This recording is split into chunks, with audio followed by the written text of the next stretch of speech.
Hi friends, welcome to Yummy Cooking. இன்னைக்கு நம்ம Yummy Cookingல rava upma எப்படி செய்யறதுன்னு பார்க்கலாம். ரவா உப்புமா செய்யறதுக்கு ஃபர்ஸ்ட் ரவையை வறுத்து எடுத்துக்கலாம். 1 கப் ரவை எடுத்துக்கோங்க. இத 3 நிமிஷத்துக்கு லோ ஃப்ளேம்ல ரவையோட கலர் சேஞ்ச் ஆகாம வறுத்து எடுத்துக்கோங்க. ஆல்ரெடி ரோஸ்டட் ரவாவா இருந்தாலும் நீங்க ஒரு முறை வறுத்துட்டு செய்யுங்க. அப்போதான் உப்புமா நல்லா டேஸ்டா இருக்கும். இப்போ ரவையை நல்லா வறுத்தாச்சு. இத வேற பிளேட்டுக்கு மாத்திடுங்க. அடுத்து அதே கடாயிலேயே 3 டேபிள் ஸ்பூன் எண்ணெய் எடுத்துக்கோங்க. எண்ணெய் சூடானதும் இதில் 1/2 ஸ்பூன் கடுகு சேர்த்துக்கோங்க.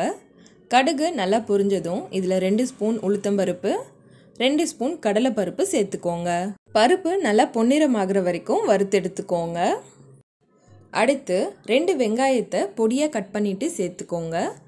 3 பச்சை மிளகாயை கீறிட்டு சேர்த்துக்கோங்க. இது கூடவே ஒரு கொத்து கருவேப்பிலை சேர்த்துக்கோங்க. வெங்காயத்தை ரொம்ப நேரம் வதக்க வேண்டாம். கண்ணாடி பதம் வர வரைக்கும் வதக்கினா போதும். வெங்காயம் இந்த அளவுக்கு வதங்கினதும் இதில் 1/2 கப் கட் பண்ண கேரட் சேர்த்துக்கோங்க. 1/2 கப் பீன்ஸ் சேர்த்துக்கோங்க. இப்போ கேரட் பீன்ஸ் ரெண்டும் நல்லா வதங்கட்டும். கேரட் பீன்ஸ் நல்லா வதங்கிடுச்சு. அடுத்து இதில் வாட்டர் ஆட் பண்ணிடலாம். 1 கப் ரவைக்கு 3 கப் தண்ணி சேர்த்துக்கோங்க. நீங்கள் எந்த கப்பில் ரவையை மெஷர் பண்ணீங்களோ அதே கப்லேயே தண்ணியை மெஷர் பண்ணுங்க.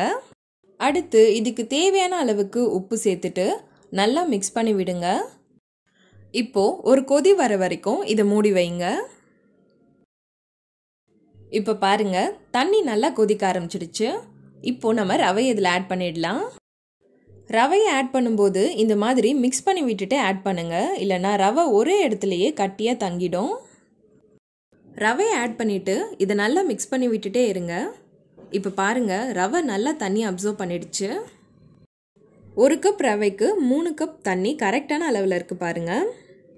இதை நல்லா மிக்ஸ் பண்ணதுக்கப்புறம் ஸ்டவ்வை லோ ஃப்ளேமில் வச்சு மூடி போட்டு 2லிருந்து 3 நிமிஷத்துக்கு நல்லா வேக விடுங்க. இப்போ பாருங்க, ரவை நல்லா வெந்திருக்கு. இதை நல்லா மிக்ஸ் பண்ணி விடுங்க. நல்லா மிக்ஸ் பண்ணி விட்டுட்டு இதில் கொஞ்சமாக கொத்தமல்லி ஆட் பண்ணிக்கோங்க.